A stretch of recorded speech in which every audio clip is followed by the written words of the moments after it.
Very warm good morning to all of you dear student. आज इस lecture में हम बात करने वाले हैं प्रिपरेशन ऑफ हाइड्रोजन के बारे में। देखिए बच्चे, कुछ ऐसे प्रिपरेशन है हाइड्रोजन की जो आप क्लास 10 से पढ़ते आ रहे हैं। कुछ ऐसे प्रिपरेशन है जो आप यहाँ पर पहली बार करेंगे, जो काफी इंपॉर्टेंट भी है हमारे लिए। तो let me start from the very simple preparation of hydrogen, that is by the reaction of metal with water. देखिए बच्चे, अगर आपको याद हो क्लास 10 में हम पढ़ते थे कि अगर आप मेटल के ऊपर वाटर की रिएक्शन करवाते हैं या फिर वाटर में मेटल ऐड कर देते हैं, तो हम यहाँ से पढ़ते थे मेटल ऑक्साइड या मेटल हाइड्रोक्साइड की फॉर्मेशन होती है फाइनली, और यहाँ से किस चीज की, हाइड्रोजन गैस की लिबरेशन होती है।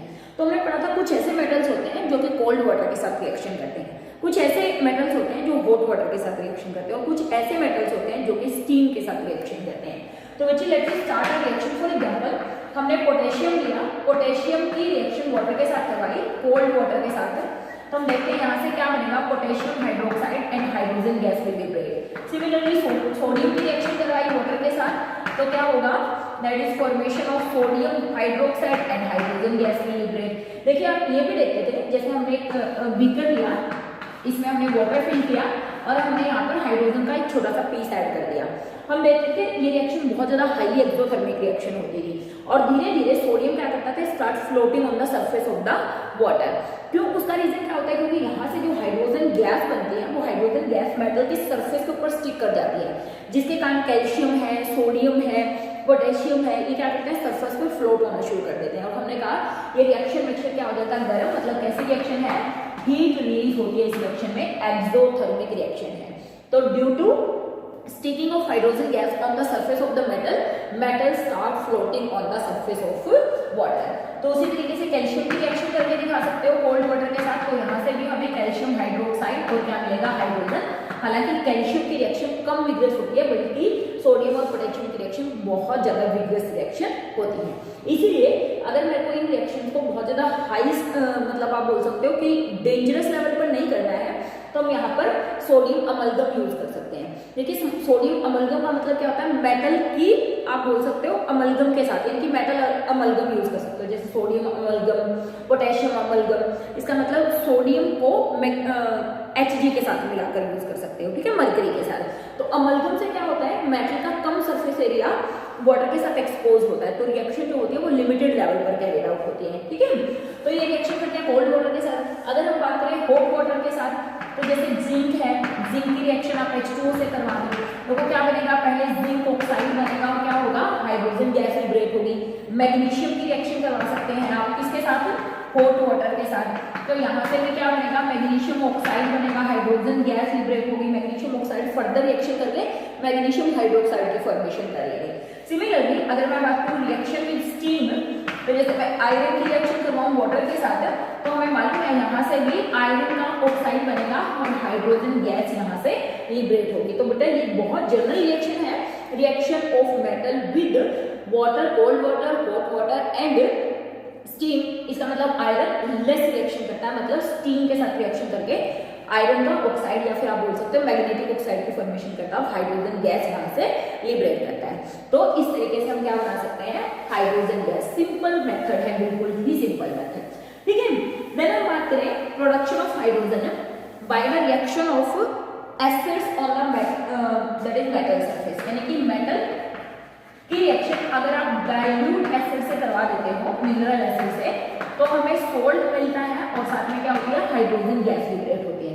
For example let me talk, zinc की रिएक्शन हमें H2SO4 से करवा दी, डाइल्यूट H2SO4 से, तो किस चीज की फॉर्मेशन होगी, formation of ZnSO4 plus hydrogen gas will liberate, ठीक है। कोई भी मेटल मैंने ले लिया, मैग्नीशियम ले लिया, मैग्नीशियम की रिएक्शन मैंने करवा दी डाइल्यूट HCl के साथ, तो क्या बनेगा, मैग्नीशियम क्लोराइड बनेगा और यहाँ से भी क्या होगी, हाइड्रोजन गैस लिबरेट होगी। कैल्शियम ले लिया, मीन्स कोई भी मेटल मैं यहाँ पर लूँ और उसकी रिएक्शन अगर मैं डाइल्यूट एसिड से करवा देती हूँ, मिनरल एसिड से, तो मुझे सोल्ट और यहाँ से क्या होता है, हाइड्रोजन गैस की लिबरेशन होती है। ये भी बहुत नॉर्मल रिएक्शन है जो आप 10th लेवल पर पढ़कर आते हैं। देखिए अगर आपको लैब में प्रिपरेशन करनी है तो इस रिएक्शन का यूज किया जाता है कि अगर आप जिंक की रिएक्शन H2SO4 से करवा दो तो ZnSO4 बनता है। वुल्फ जो बोतल लेते हैं उसके अंदर हम जिंक के ग्रैन्यूल्स ले लेते हैं, छोटे छोटे जिंक के दाने, उसके ऊपर डाइल्यूट H2SO4 इसी फनल से ड्रॉप बाय ड्रॉप डाला जाता है मेटल की सरफेस पर। तो यहाँ से क्या होता है, जिंक सल्फेट की फॉर्मेशन और हाइड्रोजन गैस लिबरेट होती है। फिर हाइड्रोजन गैस जो वहां से लिबरेट होती है उसको दूसरे कंटेनर में वाटर के साथ आप बोल सकते हो डिलीवरी ट्यूब लगा के उसको वहां से कलेक्ट कर लिया जाता है। तो इस तरीके से भी आप क्या बना सकते हो, हाइड्रोजन गैस का लिबरेशन कर सकते हो, फॉर्मेशन।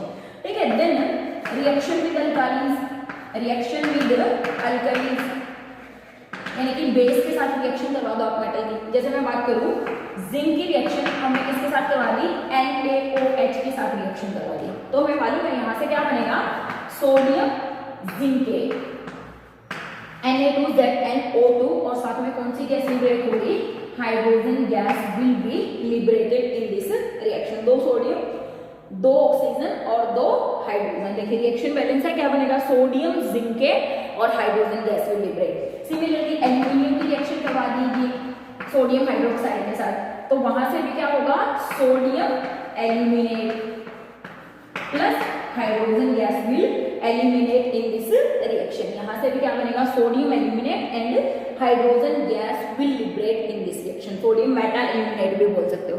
तो इस तरीके से आप किसी मेटल की रिएक्शन किसके साथ, अल्कली के साथ करवा के, बेस के साथ करवा के भी यहाँ से हाइड्रोजन गैस का लिबरेशन करवा सकते हैं। हालांकि हमने पढ़ा था कि सभी मेटल्स तो यूजुअली बेस के साथ रिएक्शन नहीं करते, कुछ बेस मेटल के साथ रिएक्शन करते हैं, सभी नहीं करते हैं। तो क्या बनेंगे, जिंकेट एल्यूमिनेट या मेटल एल्यूमिनेट की फॉर्मेशन होगी और liberation of hydrogen gas take place in this reaction. ठीक है। ठीक है बच्चे, फिर हम नेक्स्ट जो मेथड पढ़ते हैं, अगेन बहुत इजी मेथड है, that is used for the production of pure hydrogen. अगर प्योर हाइड्रोजन ऑब्टेन करनी है तो क्या किया जा सकता है। ठीक है बच्चे, अगर प्योर हाइड्रोजन ऑब्टेन करनी है तो मैग्नीशियम की रिएक्शन करवा दीजिए डाइल्यूट H2SO4 के साथ। ठीक है। यहाँ से क्या बनेगा, MgSO4 और हाइड्रोजन गैस लिबरेट होगी। तो यहाँ से जो हाइड्रोजन गैस लिबरेट होगी वो प्योर हाइड्रोजन गैस लिबरेट होती है। सिमिलरली बेरियम परऑक्साइड की रिएक्शन करवा दीजिए अगर आप मेटल के साथ, तो भी वहां से प्योर हाइड्रोजन लिबरेट होती है। ठीक है। सिमिलरली एक मेथड और हम पढ़ते हैं यहाँ पर, यूएनओज मेथड। यूएनओज मेथड, ये जो मेथड है यूएनओज मेथड, इसमें क्या किया जाता है, एल्यूमिनियम के स्क्रैप्स लिए जाते हैं, मतलब एल्यूमिनियम के छोटे छोटे टुकड़े लिए जाते हैं और उनकी रिएक्शन बेस के साथ करवाई जाती है, यानी कि एक्वस सॉल्यूशन ऑफ KOH। ठीक है। तो जब इनके साथ करवाते हैं तो यहाँ से पोटेशियम एल्यूमिनेट बनता है और साथ में हाइड्रोजन गैस लिबरेट होती है। तो आप बैलेंस कर लीजिएगा रिएक्शन को, पोटेशियम मेटा एल्यूमिनेट या पोटेशियम एल्यूमिनेट और हाइड्रोजन गैस लिबरेट होती है। इस प्रोसेस को यूएनओज मेथड बोलते हैं। और बच्चे ये यहाँ पर ये जो हाइड्रोजन गैस लिबरेट होती है ये यूजुअली मिलिट्री पर्पज के लिए यूज की जाती है। मिलिट्री पर्पज यानी कि मिलिट्री में अगर हाइड्रोजन गैस का यूज करना है तो वहां पे इस मेथड से क्या किया जाता है, हाइड्रोजन गैस का प्रोडक्शन किया जाता है। तो यहाँ से भी क्या बनती है, प्योर हाइड्रोजन की फॉर्मेशन होती है। मेटल हाइड्राइड की रिएक्शन करवा सकते हैं आप, NaH की रिएक्शन, ठीक है, वाटर के साथ। तो यहाँ से क्या हो जाएगा, सोडियम हाइड्रोक्साइड और क्या हो जाएगा, हाइड्रोजन गैस विल लिबरेट। तो ये ऐसे मेथड्स हैं जिनसे आप क्या कर सकते हो, pure hydrogen can be obtain. तो हमने कहा कि मैग्नीशियम के ऊपर रिएक्शन करवा दीजिए, या फिर हमने कहा अल्काली की रिएक्शन करवा दीजिए एल्यूमिनियम स्क्रैप्स के ऊपर, या फिर मेटल हाइड्राइड सोडियम हाइड्राइड की रिएक्शन करवा दीजिए किसके साथ, H2O के साथ, तो भी यहाँ से प्योर हाइड्रोजन लिबरेट होगी। और यूएनओ मेथड मिलिट्री पर्पज में हाइड्रोजन के प्रोडक्शन के लिए इसका यूज किया जाता है। देखिए बहुत आसान सा मेथड है, इलेक्ट्रोलाइसिस ऑफ वाटर। ठीक है, इलेक्ट्रोलाइसिस ऑफ वाटर, वाटर का इलेक्ट्रोलाइज करवा दीजिए। देखिए H2O में अगर हमने इलेक्ट्रिक करंट पास किया तो हमें मालूम है हमें क्या मिलेगा, H positive plus OH negative. ठीक है, देखिए H पॉजिटिव क्या करेगा, it will take one electron, get converted into H radical यानी कि वन इलेक्ट्रॉन। और इसी तरीके से अगर मैं यहाँ पर 2H पॉजिटिव ले लूँ तो वो 2 इलेक्ट्रॉन, तो यहाँ से 2H रेडिकल और ये 2H रेडिकल मिलकर आपस में क्या बना लेंगे, हाइड्रोजन गैस। तो आप यहाँ पर देख रहे हो पॉजिटिव जो है इलेक्ट्रॉन लेकर किसमें चेंज हो रहा है, H2 गैस में। इसका मतलब यहाँ पर हाइड्रोजन प्लस 1 से किसमें जा रहा है, 0 में। तो देख रहे हैं रिडक्शन हो रहा है। अगर रिडक्शन हो रहा है तो हमें मालूम है रिडक्शन कहाँ पर होता है, कैथोड पर, है ना। या फिर ये भी बोल सकते हो कैटायन कैथोड पर जाते हैं। तो कैथोड पर हाइड्रोजन गैस लिबरेट होती है और देखिए उधर क्या होगा, एनोड पर OH नेगेटिव क्या करेगा, इलेक्ट्रॉन लिबरेट कर देगा, मतलब फॉर्म करेगा OH न्यूट्रल, यानी कि एक इलेक्ट्रॉन इसने लिबरेट कर दिया OH नेगेटिव ने।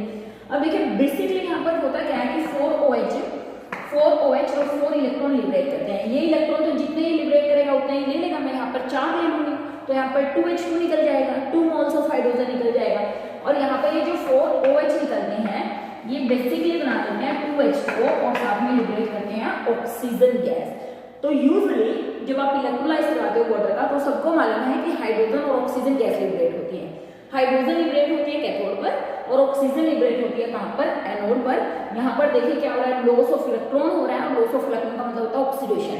इसका मतलब oxygen gas is liberated at anode, water तो वापस चला ही जाएगा कंटेनर में और एक इलेक्ट्रोड पर क्या हो गई, हाइड्रोजन गैस लिबरेट हो गई, इसको हम बोलते हैं कैथोड। वैसे तो ये मेथड इजी है बट ये मेथड कॉस्टली है। जहाँ पर इलेक्ट्रिसिटी चीप होती है वहां पर उस एरिया में इस मेथड का यूज किया जा सकता है लार्ज स्केल पे हाइड्रोजन गैस के प्रोडक्शन के लिए। बट जहाँ पर इलेक्ट्रिसिटी महंगी होती है वहां पर इस मेथड का यूज नहीं किया जाता। क्यों? क्योंकि काफी कॉस्टली पड़ जाता है अगर आप इस रिएक्शन से क्या बनाते हो, हाइड्रोजन और ऑक्सीजन गैस का प्रोडक्शन करते हैं। ठीक है, now let we move some new methods जो आपने ऑलरेडी नहीं पढ़े हुए हैं और जो कि इंपॉर्टेंट भी हैं। तो सबसे पहले बात करते हैं किसकी, सिनगैस बोश प्रोसेस। ठीक है, देखिए बच्चे ये पीछे वाले जितने भी प्रोसेसेस थे मैं समझती हूँ ये सब आसान थे और आपको ऑलरेडी आते भी होंगे। यहाँ पर इस पे मूव करते हैं सिनगैस बोश प्रोसेस। ठीक है, देखिए बच्चे सबसे पहले क्या किया जाता है, red hot Coke, red hot Coke. ठीक है, रेड हॉट कोक के ऊपर स्टीम पास की जाती है लगभग 1273 केल्विन टेम्परेचर पर और निकल कैटलिस्ट के प्रेजेंस में। मतलब आप बोल सकते हो बहुत ज्यादा हाई टेम्परेचर पर रेड हॉट कोक पर जब स्टीम पास करवाई जाती है तो CO+H2 की फॉर्मेशन होती है और ये जो मिक्सचर यहाँ से ऑब्टेन होता है CO+H2 इसको बोलते हैं सिन गैस या इसको बोलते हैं वाटर गैस। सिन गैस जो वर्ड है वो लिया गया है सिंथेसिस गैस से। सिन गैस का मतलब क्या है, सिंथेसिस गैस। अगर मैं बात करूं पहले की, इनिशियली जब पहली बार वाटर गैस बनी थी तो इसके 1:1 के मिक्सचर को वाटर गैस बोलते थे। बट नाउअडेज किसी भी रेशियो में C और H2 का मिक्सचर बने उसको सिन गैस, सिंथेसिस गैस या वाटर गैस बोला जाता है। इसका मतलब वाटर गैस और सिन गैस एक ही बात है, that is mixture of CO and H2। मतलब यहाँ से हमें H2 मिल तो गया बट ये H2 कार्बन मोनोऑक्साइड के साथ मिला हुआ है। मतलब यहाँ से मुश्किल काम है इस CO2 को हटाना और यहाँ से हाइड्रोजन को ऑब्टेन करना। तो ये जो प्रोसेस है इस प्रोसेस को, कंप्लीट प्रोसेस को नहीं, इतने प्रोसेस को बोलते हैं कोल गैसिफिकेशन। Coal gasification. तो what is coal gasification? Process of obtaining water gas by passing steam on red hot coke is called coal gasification। ठीक है ना, obtaining, process of obtaining water gas by passing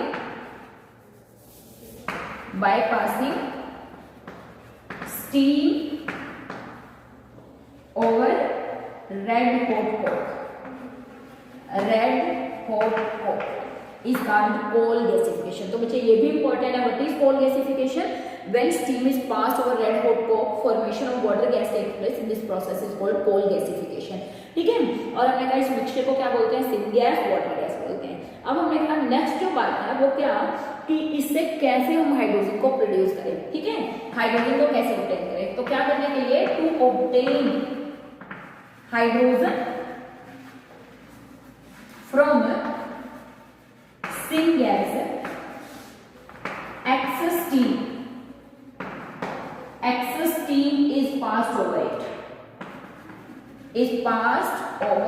मतलब इसके ऊपर अब और ज्यादा एक्सेस स्टीम पास की जाती है। मतलब मैं वहीं से रिएक्शन शुरू कर रही हूँ, यहाँ पर देखिए इसके ऊपर क्या करें, वापस एक्सेस ऑफ स्टीम पास कर दीजिए। जब ऐसा किया तो यहाँ पर जो कार्बन मोनोऑक्साइड है gate converted into carbon dioxide और हाइड्रोजन गैस यहाँ पर ऑब्टेन हो जाएगी। कार्बन मोनोऑक्साइड स्टीम से ऑक्सीडाइज हो जाएगी जिसमें कार्बन डाइऑक्साइड में और हाइड्रोजन मिलेगी। अब हमारे पास स्टेप जो बचा हुआ थर्ड स्टेप, उसमें हमें क्या करना है, we have to remove CO2 from hydrogen gas. अब ये CO2 रिमूव करने के लिए, यानी कि थर्ड स्टेप जो हमारे पास है वो क्या, removal of CO2 from this mixture. तो ऐसा करने के लिए बताइए क्या किया जाता है, पहला या तो क्या कर सकते हो, scrubbing with sodium arsenide, sodium arsenide, sodium arsenide के साथ स्क्रब कर दो तो CO2 क्या करेगी, वहां से स्क्रबिंग से निकल जाएगी और हाइड्रोजन बच जाएगी। या दूसरा मेथड क्या कर सकते हो, passing of this mixture under water at 30 atmospheric pressure. इसका मतलब ये जो मिक्सचर है इसको वाटर में से पास कर दो 30 एटमॉस्फेरिक प्रेशर पर, 30 ATM प्रेशर पर। उससे क्या होगा, CO2 which is water soluble, वो तो क्या करेगी, वाटर में डिसॉल्व हो जाएगी, leaving behind hydrogen which is less soluble in water, क्योंकि H2 कैसी है, नॉन पोलर गैस है, तो वाटर में ज्यादा डिसॉल्व नहीं होती। तो this complete process of obtaining hydrogen from Coke is called sin gas या बोश प्रोसेस।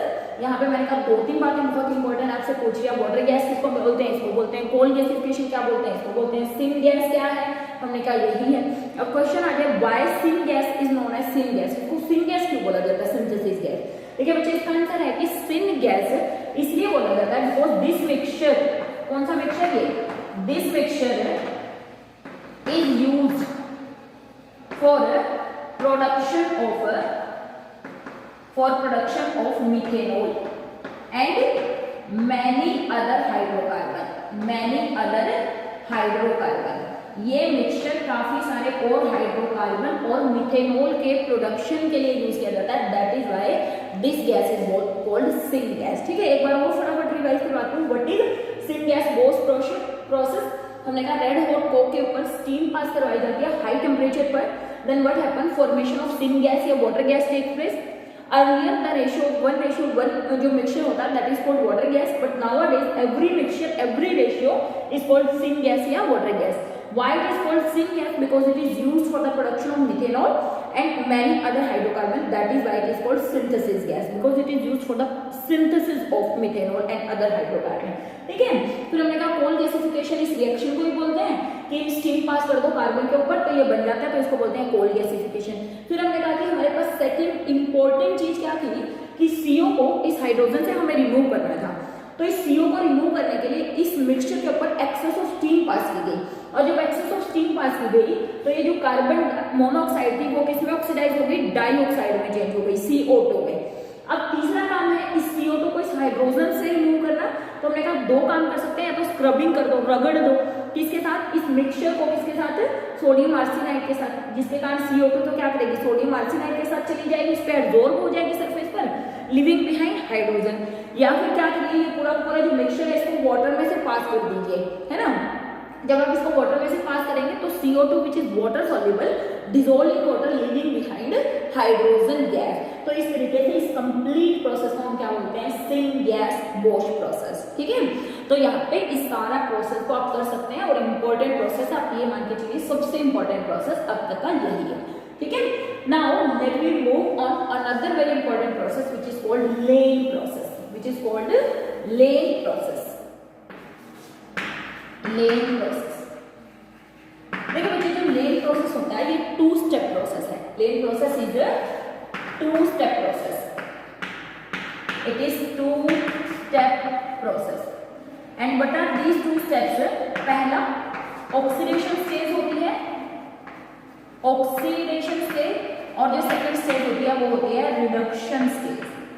रिडक्शन स्टेज यूज यहाँ पर क्या किया जाता है, देखिए यहाँ पर यूज किया जाता है आयरन यूज किया जाता है, और आयरन के साथ साथ प्रोबेबली स्टीम पास की जाती है आयरन के ऊपर। चलो स्टेप में करके बताते हैं कैसे होता है। देखिए यहाँ पर एक छोटा सा हम इंस्ट्रूमेंट ड्रॉ करेंगे जो कि लेइंग प्रोसेस में यूज किया जाता है। यहाँ पर हमने एक कांच की ट्यूब ली है जिसमें ऐसे कुछ इनलेट्स और आउटलेट्स बने हुए हैं, लाइक दिस। देखिए यहाँ से यहाँ पर बच्चे हमने क्या लिया हुआ था, आयरन लिया हुआ है, यहाँ पर क्या लिया हुआ है, आयरन, और यहाँ पर हीटर भी लगा हुआ है हीटिंग के लिए। ठीक है, देखिए यहाँ से सबसे पहले हमने क्या करी, स्टीम पास करी। यहाँ से क्या पास करी, स्टीम। यहाँ से जब आप स्टीम पास करते हैं, देखिए होगा क्या, पहले ऑक्सीडेशन स्टेज में iron after reacting with steam, अभी हमने बात की थी कि स्टीम के साथ रिएक्शन करके it get converted into Fe3O4 and H2। मतलब ये आयरन स्टीम के साथ रिएक्शन करेगा और किस में चेंज हो जाएगा, Fe3O4 यानी कि आयरन के मैग्नेटिक ऑक्साइड में चेंज हो जाएगा। That stage is called oxidation stage because iron zero से, यहाँ पर अगर आप देखो हमने कहा था ये मिक्सचर है FeO एंड Fe2O3 का, मतलब आयरन +4 +3 में जा रहा है, तो डेफिनेटली ऑक्सीडेशन हो रहा है। तो इस ऑक्सीडेशन के कारण ही हम इस स्टेज को क्या बोलते हैं, ऑक्सीडेशन स्टेज। धीरे धीरे सारा का सारा आयरन किसमें, रेड मैग्नेटिक यानी कि ये क्या होता है, रेडिश ब्राउन कलर का चेंज होता है मैग्नेटिक ऑक्साइड Fe3O4, तो रेडिश ब्राउन मैग्नेटिक ऑक्साइड में चेंज हो जाएगा Fe3O4, ठीक है।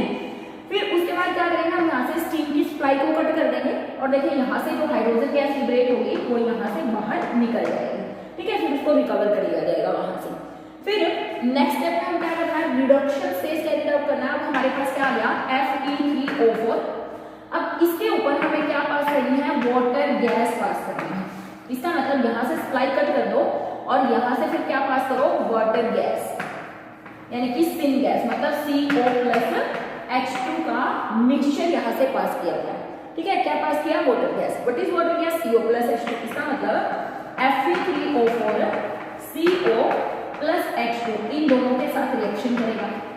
देखिए यहाँ पर जो CO है ये रिड्यूसिंग एजेंट है और H2 भी रिड्यूसिंग एजेंट है। CO तो ऑक्सीडाइज हो जाएगा किसमें, CO2 में, लिविंग बिहाइंड आयरन, और सिमिलरली यहाँ पर भी H2 ऑक्सीडाइज होगा H2O में, लिविंग बिहाइंड आयरन।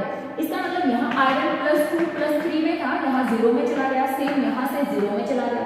कार्बन +2 से +4 में चला गया, हाइड्रोजन 0 से +1 में चला गया। तो कार्बन का ऑक्सीडेशन हो रहा है, हाइड्रोजन का भी ऑक्सीडेशन हो रहा है, आयरन का क्या हो रहा है, रिडक्शन। तो यहाँ पर इस स्टेज को इसलिए क्या बोला, रिडक्शन स्टेज, क्योंकि यहाँ पर हमें रिड्यूस आयरन मिल रहा है। तो उस कंडीशन में देखिए यहाँ पर स्टीम पास करवाई, ये सारा का सारा आयरन ऑक्साइड वापस किसमें चेंज हो गया, आयरन में, ठीक है। और जो ये बाय प्रोडक्ट्स निकले ये CO2 और H2, इनको यहाँ से निकाल दिया जाता है CO2 एंड H2, ठीक है। फिर से आपको आयरन मिल गया।